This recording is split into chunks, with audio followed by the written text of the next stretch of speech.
That did not. It did it work?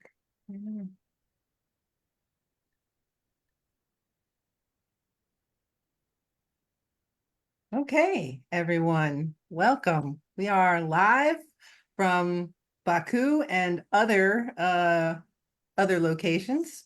Today we have Dana Freling and Matthew Hill and our fearless leader, John Capese. How is everybody today? How's it going? Well, here in downtown Baku waterfront, it's actually a beautiful evening. Cool but not cold, very pleasant. Lots of people walking the streets, enjoying the evening. Wow. Well, that's really great.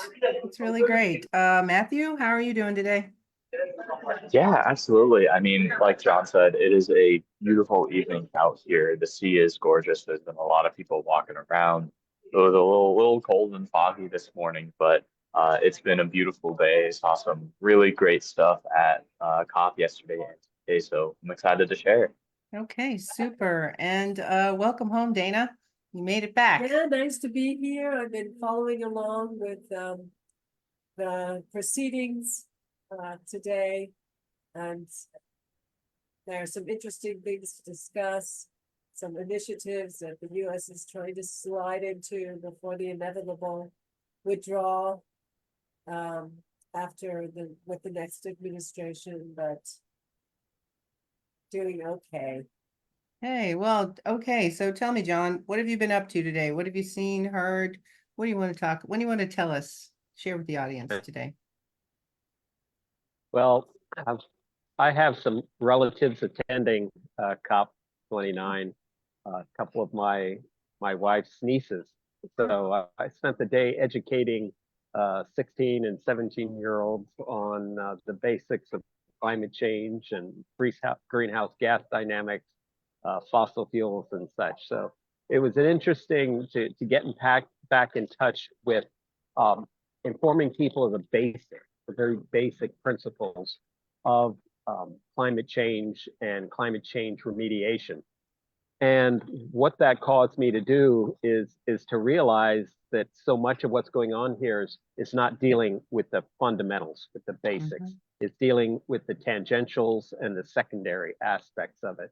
And I'll talk a little bit about that a little later on. But I also visited the Uzbek Pavilion again because they have a new university opening up in Tashkent. And my flight happens to go through Tashkent, so I arranged for a visit to that university next week. So I'm looking forward to that, to learning about their academic programs and what research programs they might want to pursue, and how we might offer some international cooperation. Oh, that's really great. And it's also really great that you got to explain the basics to some young people because they can tell people too now. So that's really great. Matthew, so what have you seen today? What have you heard? What do you want to share with us? Absolutely. Yeah, so I saw some great panels of statements from some world leaders today. Today was themed after a couple of different themes, but mainly transportation and urbanization. So there were quite a few discussions around that. I'm super passionate about public transportation. For those of you that don't know, I live in Gainesville, Florida. I go to the University of Florida. So just driving at all there is a nightmare. Parking is terrible. So I have a vested interest in just not having to use my car while I'm in Gainesville. But aside from that, public transportation is just such an important thing. I mean, it connects to so many different issues. So many people rely on it to get to work, to get to school, and it frees up roads, makes them safer, and most importantly, or not most importantly, but very importantly, it lowers carbon emissions because it reduces the amount of personal vehicles that are being used. So to see public transportation be talked about by leaders from around the world, at least for me, who's just a bit of a fanboy for buses, that was really awesome to see that this issue is, cared about. It's talked about by leaders from around the world. Um, and, notably in Baku, where we're staying right now, there is a wonderful system of public transportation. There is an underground metro as well as a pretty decent bus system. And it's been really interesting to navigate living in a town that has that strong of a system of public transportation. And in this, in this regard, Azerbaijan really can step forward and say, like, this is what we're doing really well when it comes to this issue. And of course, every country has been doing that all of this week and last week to say that they're the best when it comes to the climate. And of course, that's not always true. But at least in this case, Baku is absolutely something to be bragged about in terms of public transportation. And I'm really glad that was talked about on such an international scale. It really deserves it. And I also saw a really interesting panel of not exactly world leaders, but some environmental ministers and some bank leaders and some other interesting public figures from around the world to discuss funding and climate action at the level of cities, which I thought was very interesting because at an international conference, of course, most of the talks are focused on international action, but so much real change can be accomplished way more effectively at the local level. So it was wonderful to see this idea of, well, providing funding to cities and to smaller municipalities and things like that, where issues that really affect people can be addressed effectively. So it was wonderful to see that there is real talk from banks and people with money saying, well, here is exactly how we're going to give out money to this city or this city, and here's how they're going to use it in a way that's going to reduce their emissions. It was definitely a nice breath of fresh air to see, like, oh, that's actually going to have an impact. And so I really enjoyed that panel. And that was the bulk of what I saw today. There were some very long discussions. Um, but we did miss yesterday, and I can talk about what I saw then too, if you would like, because I did see some really neat stuff the other day. Well, looks like Dana wants to chime in for a second. Go for it, I'm absolutely. really anxious to hear all of your reflections over the last couple of days, but I want to circle back to your first point, which was really important, that today's theme includes urbanization. And there was a memorandum of understanding, which was drawn up between DOT, the Department of Transportation, and NOAA, the National Oceanic and Atmospheric Agency, which wants to really help build climate resilience and reduce emissions across the transportation sector with a collaboration between the two agencies, especially with emphasis for those vulnerable communities, Black, brown, marginalized tribal communities.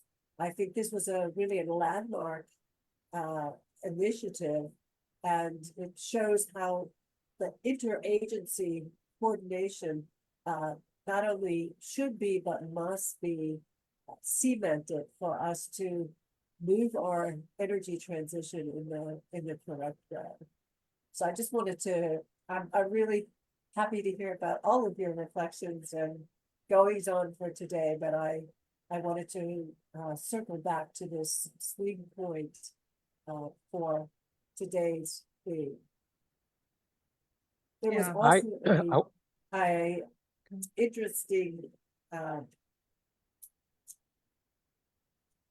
presidency initiative, which was signed by the U.S. Delegation today or yesterday, and that is on a declaration on water for climate action. And I believe this is the first time.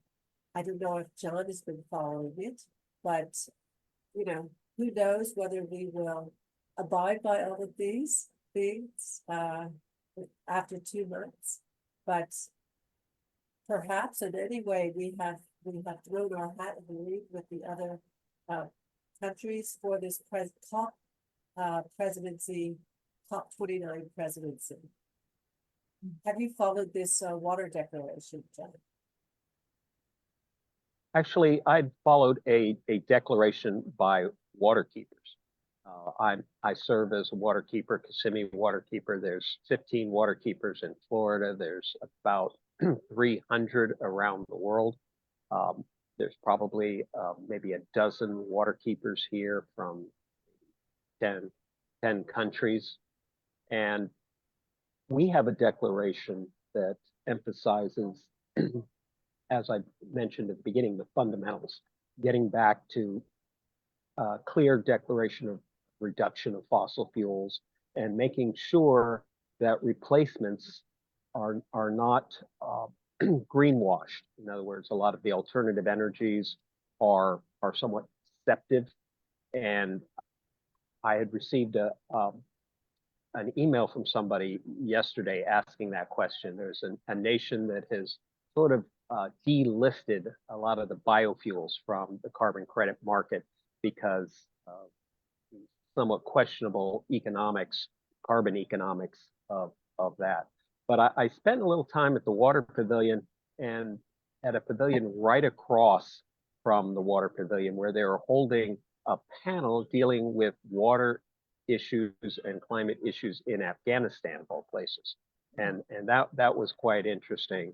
But circling back to the transportation issue, as I was explaining to my nieces the concept of just transition or environmental justice, I was explaining that as we seek to address climate change, that it involves expenses, high costs in certain transitions, like to electric vehicles, and that lower income people depend upon transportation, and as we move to more expensive vehicles, at least in the transition phase, they suffer disproportionately, and therefore transportation is a vital element of environmental justice and just transition. So that seemed like a natural example to provide to them on this issue of just transition. But back to the water, it was interesting to hear a panel of people involved in water projects, irrigation, hydroelectric, and water storage and potable water. And having worked in Afghanistan, most of these people had worked in Afghanistan prior to the transition, but there were some people there that had relations with the current government and were trying to seek ways to involve that nation in some of these activities, because every nation that is suffering the ravages of climate change typically experience that first as water shortages or extreme rainfall events creating flooding. So they were discussing this issue, and it was very clear that to address water or any of these issues requires capable people. And Afghanistan right now is having a very difficult time retaining its capable people, because any individual who's college educated will have a difficult time dealing with that. So back to you, Dana. Dana? You're on mute, dear. My apologies.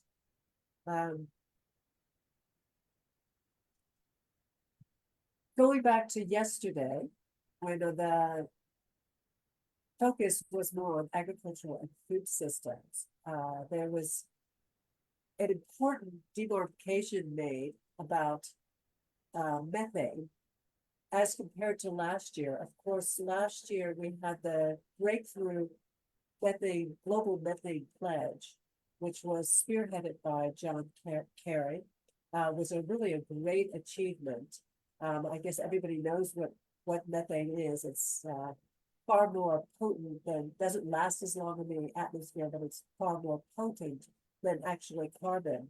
And the focus last year was on trying to cap methane leaks from oil and gas in the fossil fuel industry.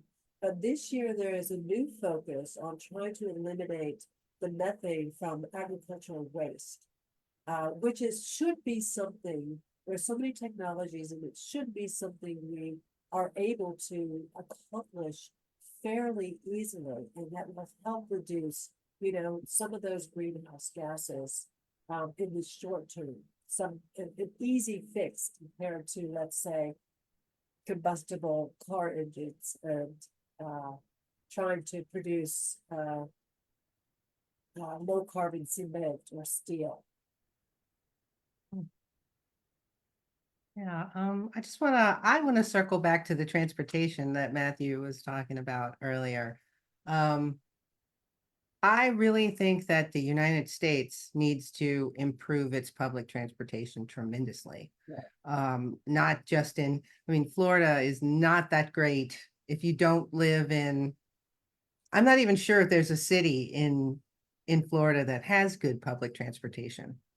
There are some cities like Miami or Jacksonville or Orlando, they have public transportation, but is it robust? Is it something that people could use on the regular? I'm not sure about that. I've been in the United States a couple times, flew into Chicago for a couple of events, and my family lives in Ohio. I wanted to take the train because it's a 4-hour drive. It's a 4-hour drive between Chicago and Ohio, Cincinnati. And essentially, it was not possible. One, because it took 8 hours, and two, because the trains ran very infrequently. I'm used to being in a country where the trains are running all the time, and you can pretty much get everywhere via train, bus, or Straßenbahn, or subway, or something of this nature. But yeah, we've really got to improve, because that would make a big difference in our carbon emissions, for sure. A big difference. And it wouldn't put so much pressure on people to try to get electric vehicles, because electric vehicles, the ones that are being made right now, are super expensive. No one needs I'm okay. I can only speak for myself. I don't need an $80,000 car.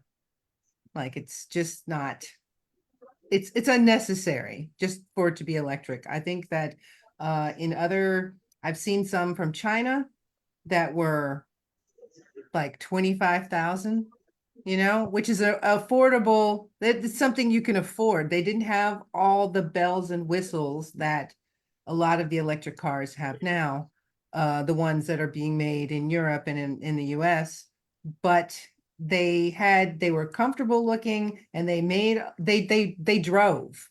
A lot of people, I think self-driving features are something that's okay, but in a sense, you don't really need it. You just need to be able to drive if you have somewhere to go that's outside of your public transportation region. Matthew, what else have you seen over the past couple of days that was interesting? Yeah, absolutely. If I could just offer a bit of a response to that, because I'm really glad you said what you said. I think that people often aren't used to the idea of public transportation in the US. So it can be a bit of a foreign idea, but it's important to remember the United States was literally built on public transportation. We had a huge railway system originally, and it was a source of a lot of value, a lot of productivity, and it was something people could rely on. So it's not something that's out of the cards for the US. It's not too large for it. There's a lot of arguments against having a big, railway public transportation in the US, and they don't really hold up. So I am really glad that you mentioned that. It's just not really accessible to get across the country via train. No. Kids in the background. Yeah, I know. You've got some friends, John. Oh yeah, always good to have some fans around. Yeah, that's true. Yeah, Yeah. So children 11 to 14 came up and engaged me in conversation. They were very excited to practice their English and see what was going there on you here. go. That's Nice. awesome.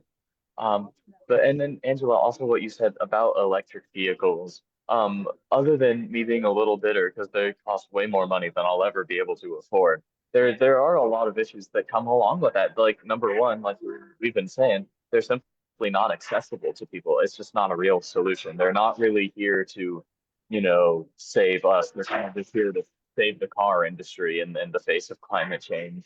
And even with the environmental effects the positive environmental effects they do have, there's some negative ones as well. I mean, lithium mining can be very detrimental depending on how it's done, and often have a lot of harmful effects to the locals that live around near where the extraction takes place. So there's a lot of conversations that need to be had about electric vehicles, and they shouldn't just be treated as a catch-all solution Yeah. when public transportation is already an idea that exists and is already so effective. Yeah, I Um, agree. I yeah, agree. It's not a solution unless they find unless people decide to make less expensive vehicles that everyone can buy. I was interested in buying a hybrid. And it was 50,000 euros. And I'm just like, I don't want a 50,000 euro car, you know, because it wasn't all that it was a nice car, but it wasn't like it was so special, you know. It was just like a normal like crossover vehicle. It wasn't anything that exciting. So yeah, things need to get cheaper for You know, real people to buy. I was when I took a boat, or somebody took me in a car in Baku. That was a amazing all electric Chinese vehicle. I mean, it seemed like the design, the feel, the materials, just over the top, beautiful and smooth and luxurious. And it was a very low cost car. But the United States and the European Union are slapping huge tariffs. They don't want the market flooded with Chinese vehicles. No, but they don't want the market flooded. And honestly, in a certain way, I don't want a Chinese car. I don't, but I would like to have a car, but I'll take one if it was affordable, you know? I mean, they're trying to compete by putting these tariffs on, but the best way to compete would be to make a car that costs less. That would be the ideal way, in my mind. Of course, I'm not trying to run a multi-billion-dollar corporation either. So, John, you look like you have something you want to say to this. Well, I can identify with the cost of these cars. Personally, I drive a car that cost me $4,000 8 years ago. So I'm not really all that interested in forking out even 20,000, much less $50,000 for a vehicle. Yep. But you know, depending upon a nation's standard of living, products and services, the costs differ wildly. I mean, here you take a taxi ride, it costs you $1.50 to go across town, and everyone knows that in the United States that wouldn't even pay for the gasoline, much less time or depreciation on the vehicle. So economics is critical. I was looking at that Green University I mentioned yesterday, and they had a program in economics. So I told them that my main mission there would actually be to discuss their economics department and how they were structuring it, if they were integrating the ecological economics or just the classical economics from an environmental perspective. Because you know how you figure costs is important. You mentioned hybrids versus fully electric vehicles, and that's an optimization problem. Matthew talked about the lithium mines. Lithium is a limiting factor, therefore batteries are a limiting factor, and how you allocate your overall global supply of batteries and battery materials can be optimized by using a hybrid as opposed to a fully electric vehicle. So there's all sorts of calculations that have to be done, not only on the individual basis, but on a global basis as to proper resource allocation between electric vehicles, hybrid vehicles, etc. And electric vehicles promotion in the United States, you know, it's part of the economic incentive programs and that's funded by the federal government. And it's a necessary step to keeping people thinking positive about addressing climate change, but it's only one small part. We have to have the electricity. We have to have the electricity coming from renewable sources. There's all sorts of steps in the process, and it sure would have been a lot easier to tackle if we'd started 30 years ago as opposed to 3 years ago. Agreed. Yes, it would have been a lot easier, but for some reason, many people didn't want us to do that because we had to use petrol. So, yay. And the the question incentive is, program, this is the first thing that Elon Musk, much to my surprise, since the foundation of his he is the foundation of the US electric vehicle industry with Tesla. But he has said the first thing he's going to cut is the $7,500 rebate for buying an electric vehicle. Big surprise. Actually, it was a surprise. But maybe he thinks it's just, window dressing. I don't know. Wow. I just don't like him at all. I don't. I don't. Dana, you wanted me to show a video. This is from a couple of days ago, but we hadn't had a chance to hear from Senator Markey, and he spoke so eloquently, and hopefully. So I thought it would be nice. All right, well, let's have some hope. Here we go. First of all, in Massachusetts, we have a place that's called Greentown. It's in Somerville. It's got 150 companies there that are all spin-offs out of Harvard, MIT, just coming up with new technologies, new ideas. One of them, Form Energy, is now going to build 3 separate facilities in West Virginia for battery storage technology, for utility scale. So there's actually going to be more jobs in West Virginia, but we keep those research and development jobs. And we've got hundreds of other companies doing the same thing.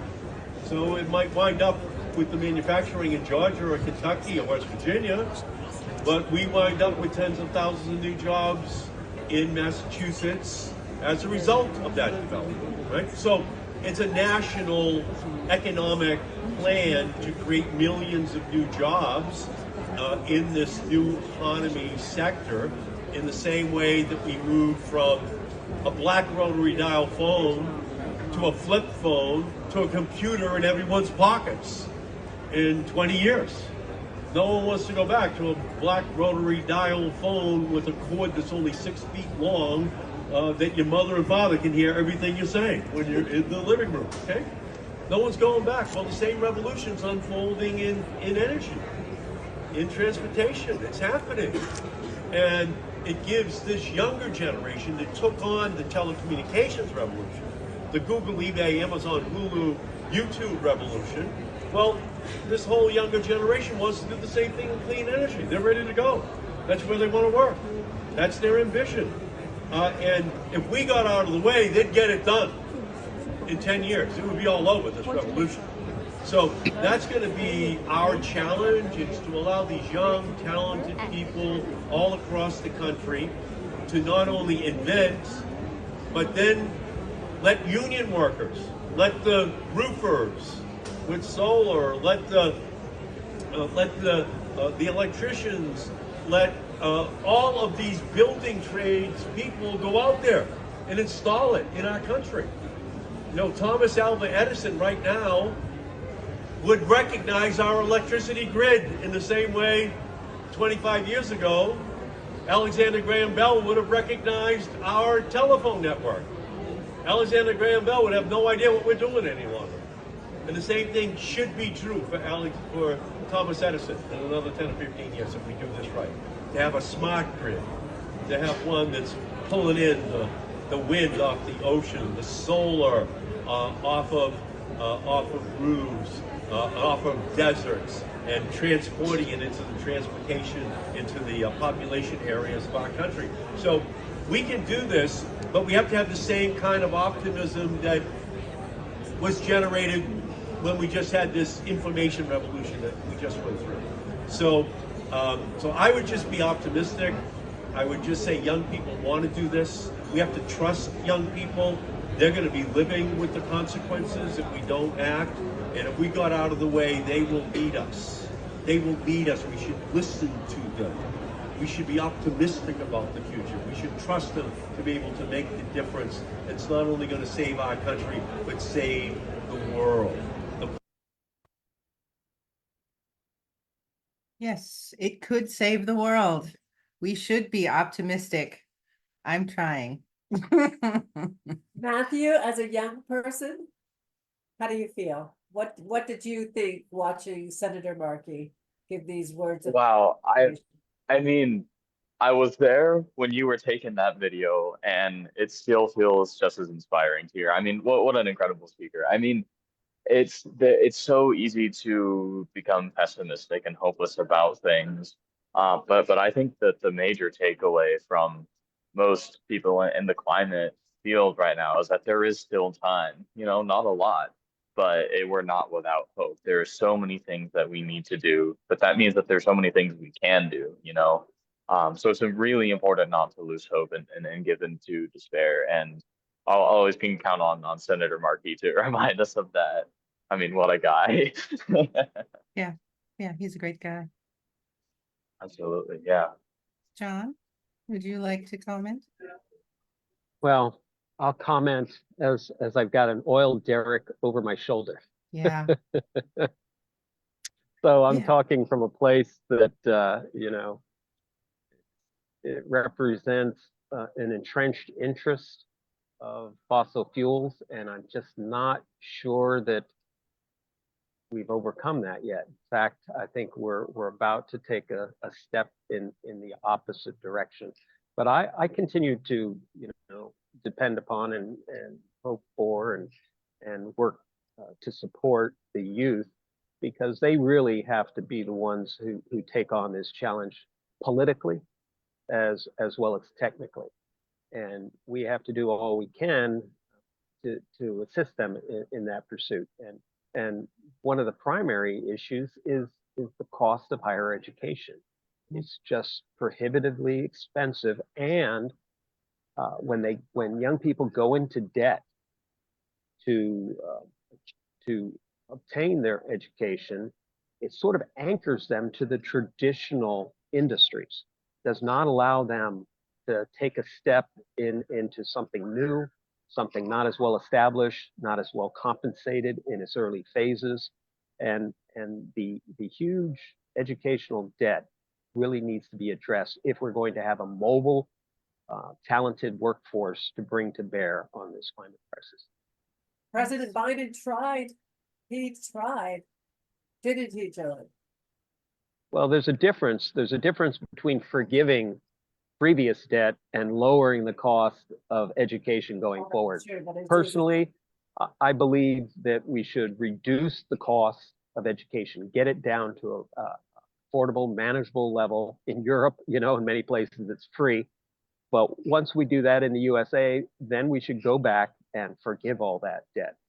But unless we bring the cost down for current students and future students, you know, simply forgiving the debt just encourages the universities to charge more and the banks to lend more and the students to borrow more. So it sort of exacerbates the problem for one, yeah. in one respect. I agree. I agree.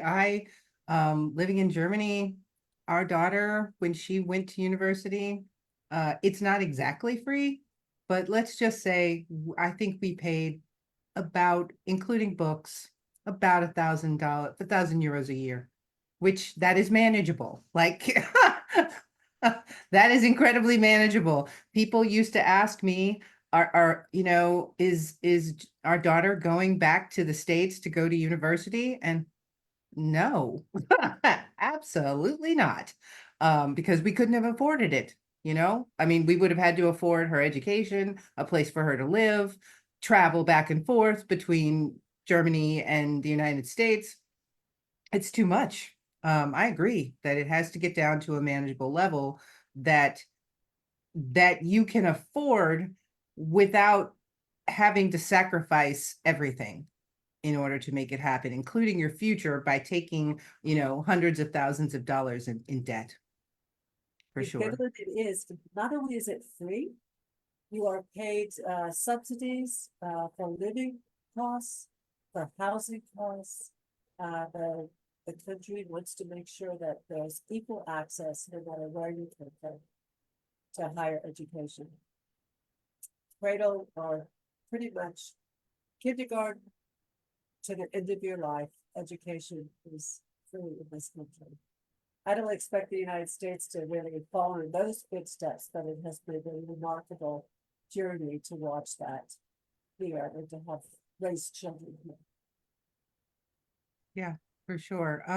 We've got 2 more days of COP left.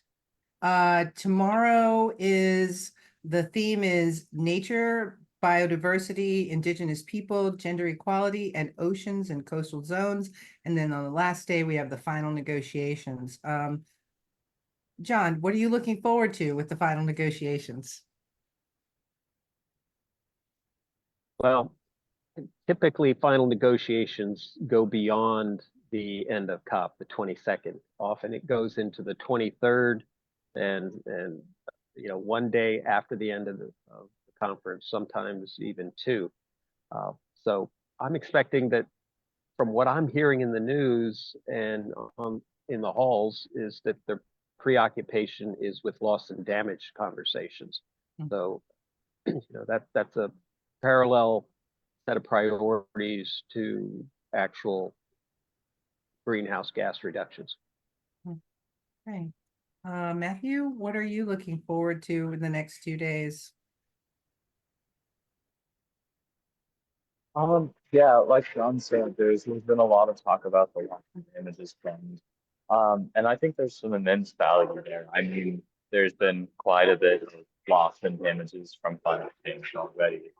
So it definitely has a place, but it's just like we were just saying with debt, student loan debt forgiveness versus lowering the actual costs. It's all well and good to try to clean up after ourselves, but it sure would be great if we could solve the actual problem. And no one really seems to want to do that, at least in terms of world leadership at this conference.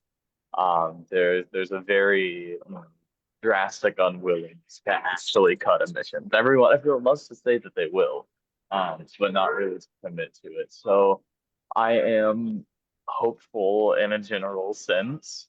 I think in the back of my mind, there's a voice saying, "Oh, it'll all work out and we'll solve it." And then the rest of the rational parts of my brain are like, "Well, we'll see if they maybe commit to a couple, a buck or two, towards solving this." So it's interesting. I talked earlier about how it's important to keep up hopes and optimism and stuff, and it's difficult, but we'll see what happens. And I'm also looking forward to sleeping in my own bed once I get back to the US. Yeah, I'm sure you very much are.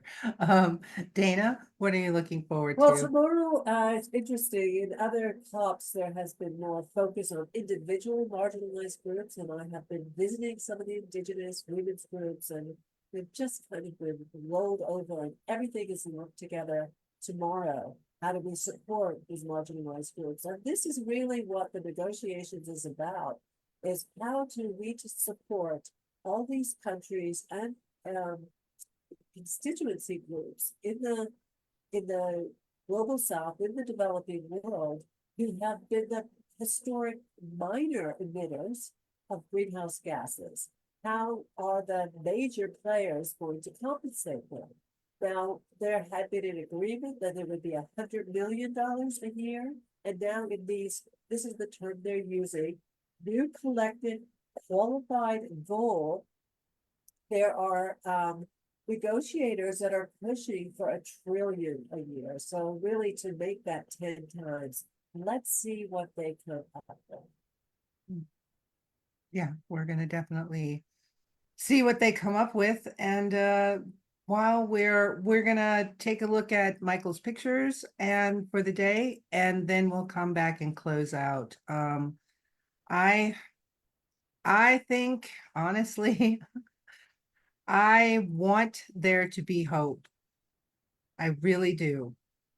And I think the only way for there to be hope is for literally not just young people to get involved, but if you're over 40, you need to get involved in this too. Everyone, no matter what your age, you need to get involved, because it's going to take all of us working to make this actually happen, for sure. So with that, let's see what joyous things Michael has to share with us today. in the morning, today was a very sunny day. All day was sunny, and I decided to take few images of COP from outside. So this is the stadium or the Olympic Stadium in Baku, where the COP takes place. But I decided let's not enjoy the sun, let's get to COP. So I sat on the shuttle bus and decided to go to COP right away. Now, I showed you the images of the Taliban gentlemen, the guys previously, and today they came to the very same bus like me, and they were standing right next to me when I was just getting to COP. It was a surprise because just last night when I traveled from COP, I was sitting right next to two gentlemen from Israel. So at COP, you never know who you meet. So I did really not follow the Taliban guys today. They followed me, or it was just an accident, but we recognized them again. And I have to admit that then I kind of followed them a little bit just to get through the registration. And I was a little surprised that they are part of the official delegation from Afghanistan, but they don't get here in the black limousines, and they don't go through the VIP entrances. They just go through the regular entrances like everyone else, and they have to go through the very same security like everyone else. But enough of Taliban, and let's go to COP itself. I saw probably 7 or 8 various protests there today. All of them were kind of small. It's probably 20 people, 30 people doing some demonstration, and then maybe 50, 70 people watching. So not much going on there. The protests are quite short. They usually don't take any more than 10, 15, maybe 20 minutes. And today it seemed like they went one after each other. So one was scheduled, say, from 11 to 11:20. The next one started at 11:30 to 11:50, and so on. So there were several of them. Some of them were very quiet. Some of them were very loud.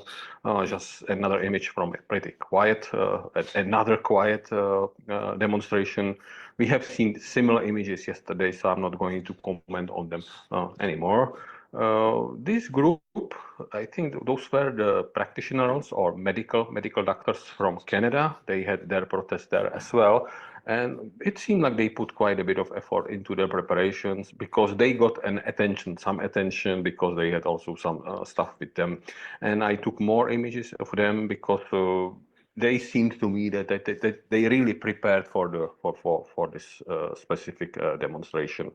And I think they had a really good point of what they were trying to say, that the pollution is also simply harming people, and the greenhouse gases and its implications are harming people, and they have much more work to do than used to have some time ago. So I think this is the last image of the MDs or the medical doctors during their protest. But again, it was maybe 15, 20 minutes, and then they had 5 minutes for answering a few questions and giving interviews, and that was about it.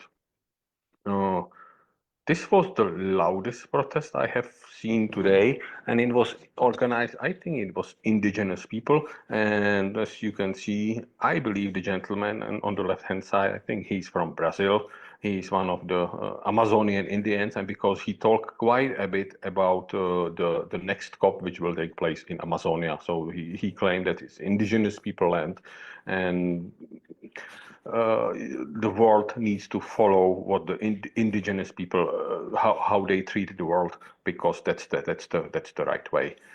What impressed me the most was probably this gentleman from the Azerbaijani TV, some Azerbaijani TV stations, because they were streaming live or they were recording during the demonstration. That seems something very unusual for Azerbaijan because there are hardly any demonstrations here, not within COP, but in Azerbaijan itself. So I was impressed by this TV station that they were so proactive, and as you can see, the reporter is on the left, and the main protester, the protester leaders, is in the middle of the shot. So well done, good job. I mentioned previously that COP is taking place at the Olympic Stadium in Baku, and I want to show you a few images so you get also an idea how the stadium look like, not just from outside as it was shown on the first image, but from inside. So I got a chance to get in today, and the the white buildings or the white tents on the left-hand side, those are actually some of the negotiations room, and they are sitting right in the middle of the huge Olympic Stadium, so somewhere on the grass. The grass is covered now, but that's where the negotiations or some of the negotiations take place. This should give you just a sort of a sense of the scale of the stadium. It's really pretty big. One more image of the size, again, the size of the stadium is pretty large, and once again, some of the white tents where the negotiations and exhibitions take place. By the way, this is probably only 1/5 of the blue zone, because there are 5 different sections, and this would be the zone D. So it's probably only 20% of the size of the actual COP. Since I was curious, I kind of walked in because, as you saw on this previous image, you can walk on the stairs up. So I was curious, walked in, and there are some of the delegation offices. I don't think the observers are allowed there, so I didn't really spend much there. It was more or less an accident. But some of the offices of the delegations are on the first floor. Then on the second floor are some of the UN offices, and I believe on the third floor, the highest level offices are there. So it's structured this way. Last 2 images. Just yesterday, I was talking about some ways how to get to climate change solutions. Some people recommend the solutions from the bottom to the top. So I took an image from the bottom to the top, and some people recommend the solutions be done from the top to the bottom. So this is an image from the top to the bottom, and in my opinion, the image from the bottom to up is not as good as the one from the top to the bottom. But it just relates to the image quality. It doesn't relate to the climate change solution.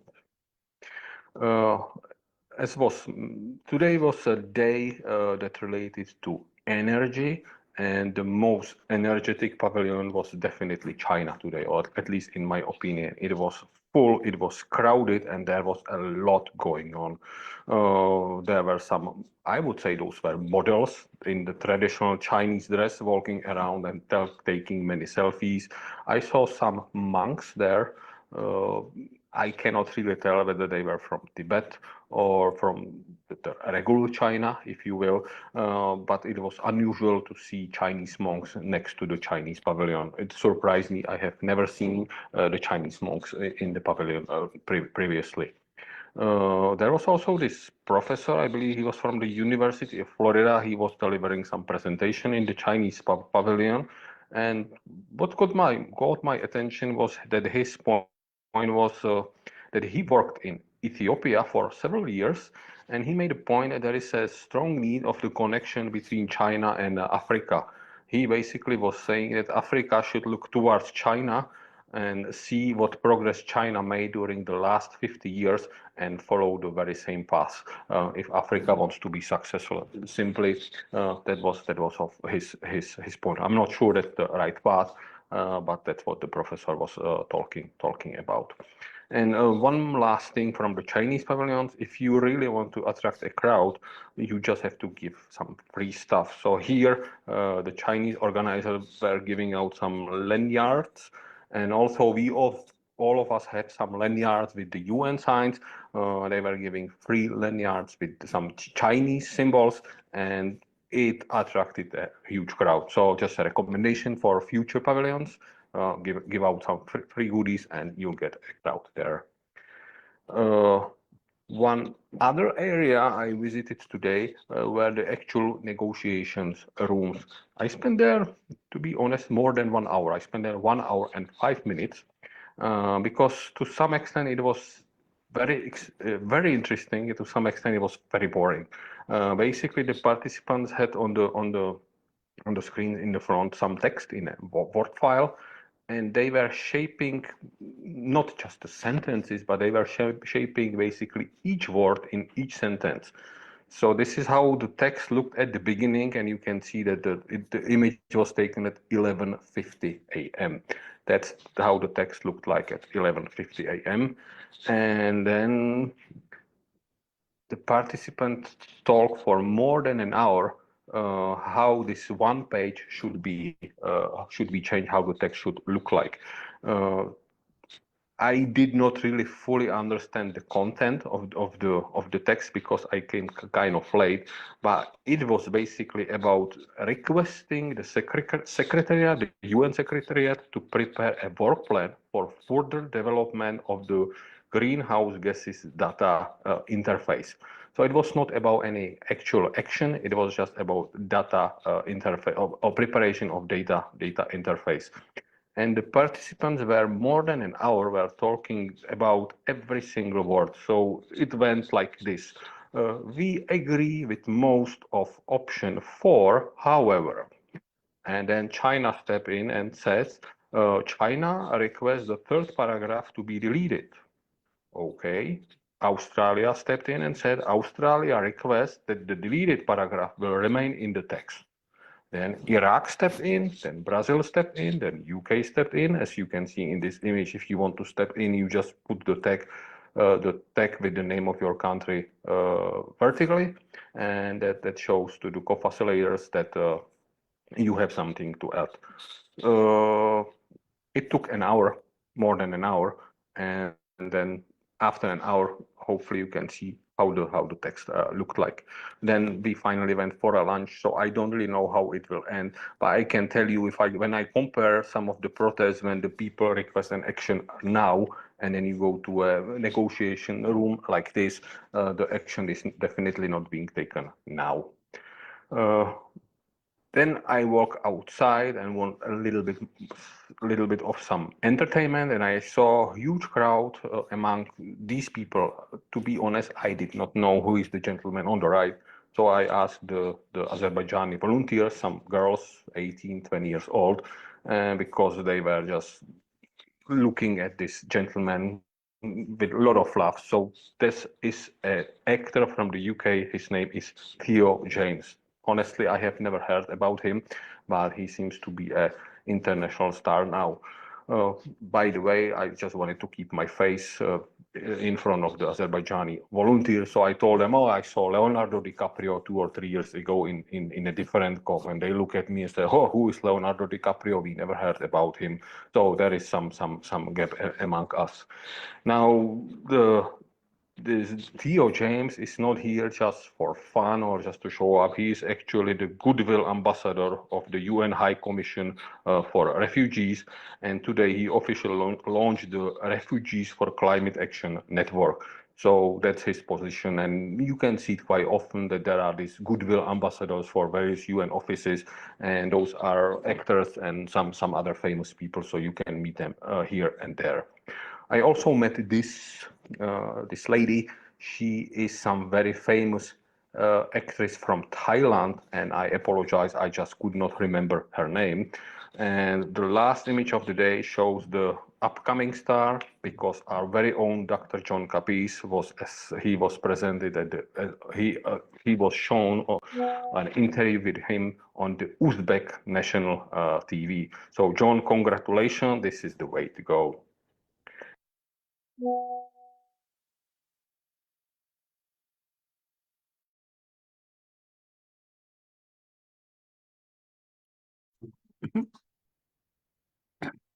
I had to look up who Theo James was too, because his face looks super familiar. Jeffrey And Sachs, yes, I've known him for 30+ years. He's well known, writing about the end of poverty is a very famous book that he's written. He's an economist, but he definitely takes a provocative stand on a lot of issues these days, like against support of Ukraine, pro China. But he's an interesting fellow. yeah. All right, everybody, we've come to the end of day 9. And so here's your chance, your opportunity to make your, I guess, final statement about COP. Dana. Well, we're looking forward to how they really look at the marginalized and vulnerable communities around the world tomorrow. and hope that countries can not only agree, but that China, as who has not previously officially contributed to the loss and damage fund, where they have to back channels through their Belt and Road programs, that they step up and make a sizable donation, because they've been considered part of the developing world. But we all know they are now up there as the highest emitter or close to the United States, responsible for so much of the greenhouse gases, as well as the largest producer of renewable technologies. Thank you very much, Dana. Matthew. Final statements on COP. Yeah. Well, before anything else, I have to say that it's been an honor and a privilege to attend COP29. I think we mentioned this once or twice before on these broadcasts, but the reason I'm here is basically because I went up to Rock Afajati a couple months ago after a college Democrats meeting and just introduced myself, and now I'm halfway around the world. So it's really, I can't express enough thanks to Dr. Capese and Rock and UF International Center, who funded my flights and everything. It's incredible that I'm here, and so I'm super super grateful. Past all of my pessimism about the event itself. It's been a wonderful experience. There are so many just brilliant people that are here at COP29, some of the smartest people I've ever met, these scientists with such a passion for the environment, such deep knowledge in their respective fields, and some activists who are setting aside their time at school and their personal lives to come here and campaign endlessly for these causes they're so passionate about. Genuinely, their dedication is inspiring even to me. And so it's been a wonderful experience just to experience this conference. And I really hope that the negotiations are able to go somewhere. You know, I think that there is still a chance. There's been good talks. There's been a goal of $1 trillion per year, so maybe we'll get there. You know, who knows? But you know, kind of in the back of my mind, there's a voice still saying like, well, if it's taken 29 cops to not solve the climate crisis, I don't know if this one is going to be the one that does it. So I think we should all, you know, kind of take that as a lesson that there's a lot of work for us to do as individuals, and a lot of work for us to do as individuals that come together and work on these issues, and not we can't afford to just sit back and let the UN take care of it for us. It's very much to use the metaphor of Michael's images, definitely something that has to come from the bottom of the stairs to the top. Yeah, agreed. Thank you so much, Matthew. John, our fearless leader.